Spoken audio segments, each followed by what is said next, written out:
It's 4:52. We all know kids are spending a lot of time on their mobile phones, but what you may not know is how it's affecting their social lives. A new study suggests those devices are making the next generation the most boring group of teenagers we've ever seen. Our tech guy Jamie Tucker looks at the problem and what parents can actually do to change that.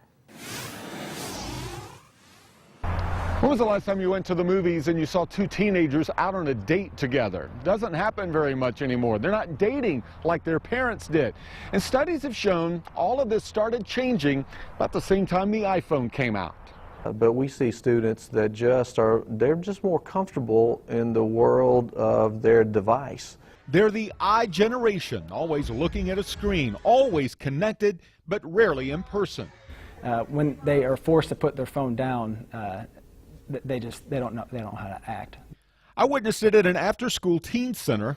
He can't even stay off of his. He's in the middle of an interview. Exactly, that's right. And at a church youth group, their leaders tell me by only communicating through texts or Snapchats, teens are not learning to go face-to-face, even with each other. They just don't have those soft skills, you know, to be able to deal one-on-one with people. And that has had an impact on every other social aspect in their lives. Consider some recent studies. The number of teenagers who get together with friends has dropped 40% since 2000.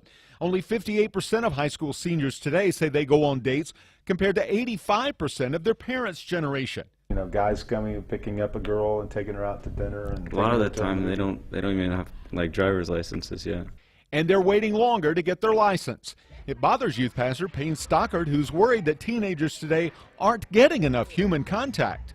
They don't even go out as friends, as group of friends, to go to a movie. You know, very rarely do you see Snapchats of them together. You know, they send me Snapchats, and it's usually just them at their house and just hanging out at home. On the positive side, they're not drinking alcohol because they're not at parties very often, and the teen birth rate is down. They can't have sex together unless they're together. Yeah. And so that's gone down, which was a surprising statistic to me that actually went down, but it makes sense. The teen homicide rate is at an all-time low, but the suicide rate has been going up steadily since 2007.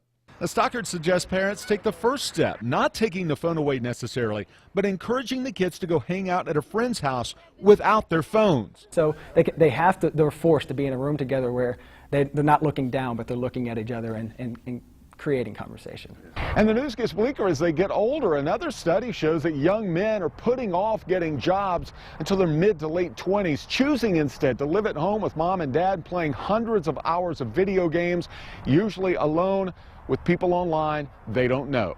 That's What the Tech. I'm Jamie Tucker.